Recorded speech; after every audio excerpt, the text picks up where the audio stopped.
Hello நண்பா, welcome back. நீங்கள் நம்ம என்ன பார்க்கணும்னா ஸ்ட்ரிங் ஹெட்டர் ஃபைலை பற்றி பார்க்க போகிறோம். அந்த ஹெட்டர் ஃபைலில் இருக்க ஃபங்க்ஷன்ஸ் எப்படி யூஸ் பண்ணி பார்க்க போகிறோம்.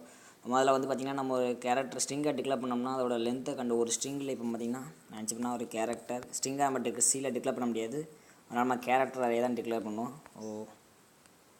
10 ஒரு நேம் கொடுத்துக்கலாம். Hello world. இப்போ என்ன செய்யப்படுறேன்னா இன்னொரு கேரக்டர் க்ரியேட் பண்ண போகிறேன். Character array. இதில் பார்த்திங்கன்னா எனக்கு வந்து ஏல இருக்க ஹலோ வேர்டை வந்து இந்த பியில் காப்பி பண்ணணும்னா நம்ம இன்டீஜர் மாதிரி டேரெக்டாக இப்படி கொடுத்த முடியாது. இப்படி கொடுத்தா எரர் வரும். இப்போ பார்த்திங்கன்னா அதை ரன் பண்ணேன். பார்த்திங்கன்னா எரர் வருது. ஏன்னா டேரெக்டாகவே கொடுக்க முடியாது. ஸ்ட்ரிங்கை வந்து மெமரி அலோகேட் ஆகாது. இந்த மாதிரி நேரத்தில் தான் நமக்கு வந்து ஸ்ட்ரிங் காப்பிங்கிற ஃபங்க்ஷன் யூஸ் பண்ணணும். ஸோ நம்ம ஸ்ட்ரிங்கில் இருக்க ஹெட்டர் ஃபைலுக்குள்ளே இருக்க ஃபங்க்ஷன் எல்லாத்தையும் யூஸ் பண்ணணும்னா முதல்ல அந்த ஹெட்டர் ஃபைலை இன்க்ளூட் பண்ணிக்கணும். So hash include string dot ஹெச்னு முதல்ல நான் இன்க்ளூட் பண்ணிக்கிட்டேன். இப்போ என்ன செய்யப்படுறேன்னா இதை காப்பி பண்ணேன். printf நம்ம பிரிண்ட் பண்ணி பார்க்கலாம். தி காப்பீடு ஸ்ட்ரிங் இஸ்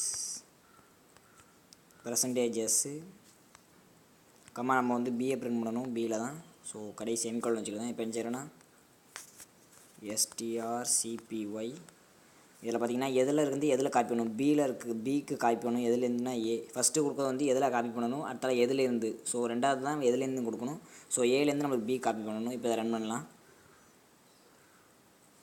பார்த்திங்கன்னா அந்த காப்பீடு string is hello world string %s size வந்து நான் 10 கொடுத்துருக்கேன். நான் 10 தாண்டி எங்கே போயிருக்கு. அதனால் நான் 20 கொடுத்துருக்கேன். இங்கேயும் 20 கொடுத்துருக்கேன். இப்போ ரன் பண்ணுவோம். பார்த்திங்கன்னா இந்த காப்பி ஸ்ட்ரிங் இஸ் ஹலோ நமக்கு அவுட்புட்டில் வந்துட்டு. ஸோ இதான் ஸ்ட்ரிங் காப்பி. ஃபஸ்ட்டு பார்த்திங்கன்னா எது டெஸ்டினேஷன், அடுத்தால சோர்ஸ் எங்கேருந்து எங்கே காப்பி பண்ணணும் ஒன்று. நம்ம அடுத்தால ரெண்டாவது ஃபங்க்ஷனாக ஒரு லென்த்தோட ஸ்ட்ரிங்கோட லென்த்தை கண்டுபிடிக்கலாம். printf சிம்பிளாக தி length of the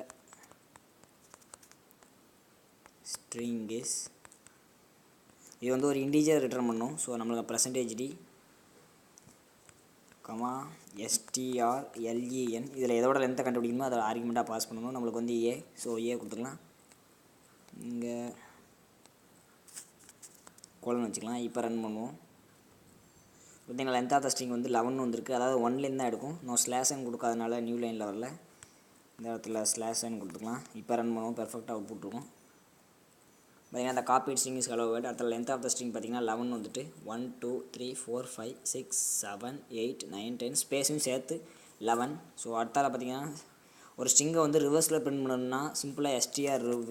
ஸோ அடுத்தால printf the string string in reverse is put %s. So வந்து இந்த இடத்துல இது வந்து ஒரிஜினல் ஸ்ட்ரிங்கை அஃபெக்ட் பண்ணிடும். அதனால் நம்ம இந்த ரிட்டர்ன் பண்ணாத எதுவுமே strrev எதை ரிவர்ஸ் பண்ணணும்னா நம்மளுக்கு பியை ரிவர்ஸ் பண்ணணும். ஸோ strrev அப்போ இந்த இடத்துல நம்ம வந்து பியை பிரிண்ட் பண்ணணும். பி இப்போ கோலன் வச்சுக்கலாம். இப்போ ரன் பண்ணுவோம். இப்போ பார்த்திங்கன்னா அந்த ரிவர்ஸ் ஸ்லாஷன் கொடுத்துக்கலாம். ஸ்லாஷன் இப்போ ரன் பண்ணுவோம். காப்பீட் ஸ்ட்ரிங் வந்து hello world. The length of string 11. இந்த ஸ்ட்ரிங் இன் ரிவர்ஸ் பார்த்திங்கன்னா ஹலோவோட ரிவர்ஸில் போட்டால் ட்ரோலோ ஹோலின்னு வந்துருக்கு. ஸோ இதான் ஸ்ட்ரிங் ரிவர்ஸ் ஃபங்க்ஷன். அடுத்தால பார்த்திங்கன்னா ஸ்ட்ரிங் கம்ப்னா ஒன்றும் இல்லை, ரெண்டு ஃபங்க்ஷனை ரெண்டு ஸ்ட்ரிங்கை கம்பேர் பண்ணதுக்கு யூஸ் ஆகும். நான் நினச்சப்பறேன்னா இப்போ ஏவும் பியும் கம்பேர் பண்ணோம். எப்படின்னா ஏ ஸ்ட்ரிங் கம்பேரில் ஃபஸ்ட்டு ரெண்டு ஸ்ட்ரிங்குமே ஈக்குவலாக இருந்தால் மொதல் வார்த்தையை செக் பண்ணும். ஹச்சு ஈக்குவலாக இருக்கான்னு. ஈக்குவலாக இருந்தால் 0 ரிட்டர்ன் பண்ணும். மொதல் ஸ்ட்ரிங்கோட ரெண்டாவது ஸ்ட்ரிங் கிரேட்டராக இருந்தால் -1 ரிட்டர்ன் பண்ணும். மொதல் ஸ்ட்ரிங் கிரேட்டராக இருந்து ரெண்டாவது ஸ்ட்ரிங் வந்து கம்மியாக இருந்தால் 1 ரிட்டர்ன் பண்ணும். ஸோ இப்போ பார்த்திங்கன்னா நம்ம செக் பண்ணி பார்க்கலாம். இஃப் strcmp நம்ம எதை கம்பேர் பண்ணணும், ஏவியும் பியும் a, b இப்போ கம்பேர் பண்ணி அதை ஒரு வேல்யூ ரிட்டர்ன் பண்ணுவோம். நம்ம வந்து ஒரு இன்டிஜர் வேல்யூ ரிட்டர்ன் பண்ணுவோம். அப்போ நம்மளுக்கு ஒரு இன்ட்டு தேவை. int of a equal to இதை ஏல ஸ்டோர் பண்ணிக்கலாம். ஏன்னு ஏற்கனவே இருக்குது. ஸோ வேணால் வேல்யூன்னு வச்சுக்கலாம். வேரியபிள் நேமு செமிகாலன் வச்சுக்கலாம். இப்போ இந்த வேல்யூவை நம்ம செக் பண்ணணும். If value double equal to 0 இருந்தால் ரெண்டு ஸ்ட்ரிங்குமே ஈக்குவல்னு அர்த்தம். அப்போ நம்மளுக்கு பிரிண்ட் ஆஃபில் போத் ஸ்ட்ரிங் ஆர் ஈக்குவல்னு வரணும். Both are equal. அப்படி இல்லைனா ரெண்டுமே நாட் ஈக்குவல்னு வரணும். ஸோ எல்ஸ் இல்லைனா இந்த இது ரெண்டு வரும் நெகட்டிவ் 1 ரிட்டர்ன் பண்ணும். ஸோ வேல்யூ 1 ரிட்டர்ன் பண்ணால் ஸ்ட்ரிங் 1 தான் கிரேட்டர். ஸோ வேல்யூ வந்து கிரேட்டர் தென் 0வாக இருக்கா, அதாவது 1 இருந்தால் ஸ்ட்ரிங் 1 வந்து greater. Print string 1 is greater. அப்படி இல்லைன்னா இதில் எதுவுமே இல்லைன்னா நெகட்டிவ் 1 ரிட்டர்ன் பண்ணும். ஸோ நம்ம சாதாரணமாக எல்ஸ் பிளாக் போட்டு பிரிண்ட் ஆஃப் ஸ்ட்ரிங் 2 தான் greater. So string 2 is greater. இந்த செமிகோலன் வச்சுக்கலாம். கடைசி செமிகோலன் இங்கே வந்தால் எல்ஸ் இஃப் போடணும். எல்ஸ் இஃப்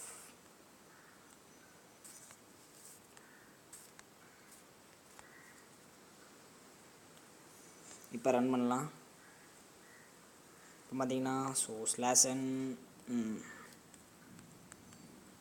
இப்போ ரெண்டோட இதுவுமே ஈக்குவல் கிடையாது. ஏன்னா நான் ரிவர்ஸில் போட்டிருக்கேன் ஹலோ வேர்ல்டு. இப்போ பார்த்தீங்கன்னா ஸ்ட்ரிங் 1 இஸ் கிரேட்டர்னு வந்துட்டு, ஏன்னா ஸ்ட்ரிங் 1 வந்து ஹச்சில் ஆரம்பிக்கி. அடுத்தால பார்த்தீங்கன்னா ரெண்டாவது வந்து டி. ஸோ ஹச் தான் ஃபஸ்ட்டு, டி தான் ஃபஸ்ட்டு வரும். அப்போ ஏன் தப்பாக இருக்குது? நான் ஏ கம்மா பி, ஏ வந்து ஹலோ வேர்ல்டு எதை ரிவர்ஸ் பண்ணியிருக்கேன்? பியை தான் ரிவர்ஸ் பண்ணியிருக்கேன். ஸோ பிஏ ரிவர்ஸ் பண்ண ஏ கம்மா பி ஸ்ட்ரிங் 2 ஆமாம் 1 சாரி ஹச் தான் கரெக்டு. டி இது வந்து ஃபஸ்ட்டு வந்துடும், ஹச் வந்து அதுக்கப்புறம் வரும். ஸோ அப்போ ஹச் தான் கிரேட்டது. ஸோ ஸ்ட்ரிங் 1 இஸ் கரெக்டாக தான் அவுட்புட் வந்திருக்கு. சாரி நண்பா. ஸோ இதான் கம்பேர் ஃபங்க்ஷனு.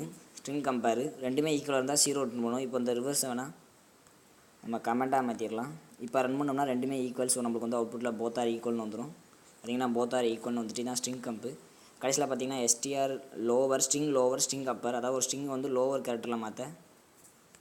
இப்போ பார்த்தீங்கன்னா print of the string in lower is percentage S. நான் எதை மாற்ற போகிறேன்னா ஏவை மாற்றுவோம். கமா எஸ்டிஆர்எல்டபிள்யூஆர் ஸ்ட்ரிங் லோவர், அதில் ஆர்குமெண்ட்டாக ஏவை பாஸ் பண்ணணும். ஸோ இப்போ கடைசி கோலன் வச்சுக்கலாம், செமிகோலன் டெர்மினேட் பண்ணிக்கலாம். இப்போ ரன் பண்ணுவோம். பார்த்திங்கன்னா ஸ்மால் லெட்டரில் ஹலோ வேர்டு தான், அது மாற்றமே இல்லை. ஒரு ஸ்லாஷ் அண்ட் ஆட் பண்ணிக்கலாம், அப்புறம் தான் நீட்டாக இருக்கும். ஸோ இப்போ ரன் பண்ணுவோம். இந்த ஸ்ட்ரிங் லோவர் ஹலோ வேர்டு தான். இதே நான் இப்போ கேபிட்டலில் கொடுத்து வச்சுருந்தோம்னா அங்கே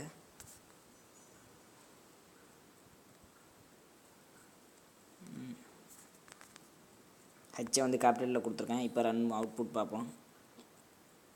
பார்த்திங்கன்னா அவுட்புட் வந்து ஹலோ வேர்டு ஸ்மால் லெட்டரில் வந்திருக்கு. இதே வந்து கேபிட்டலில் வரணும்னா அடுத்த லைனில் எழுதலாம். Printf slash n the string in upper case is percentage s கொடுத்துக்கலாம். கமா நம்ம ஃபங்க்ஷனை கால் பண்ணிக்கலாம். STR UPR string upper function, அதில் ஆர்குமெண்ட்டாக நான் ஏவை பாஸ் பண்ணேன். கடைசி செமிகோலன் வச்சுக்கலாம். இப்போ ரன் பண்ணுவோம். பார்த்தீங்கன்னா அப்பர் கேஸில் பார்த்தீங்கன்னா ஹலோ வேர்டு நம்மளுக்கு அவுட்புட்டில் வந்துட்டு. ஸோ இதான் ஸ்ட்ரிங்கில் இருக்க நம்ம ஒரு டாப் ஒரு 5 ஃபங்க்ஷன் மோஸ்ட்டாக யூஸ் பண்ணுற 5 ஃபங்க்ஷன் தான் பார்த்தோம். இதே மாதிரி ஸ்ட்ரிங்கில் வந்து நிறைய ஃபங்க்ஷன்ஸ் இருக்குது. ஸோ அதில் நம்ம 5 மட்டும் பார்த்துருக்கோம் நண்பா. இன்றைக்கி அவ்வளோதான் நண்பா வீடியோ. அடுத்த வீடியோவில் சந்திப்போம்.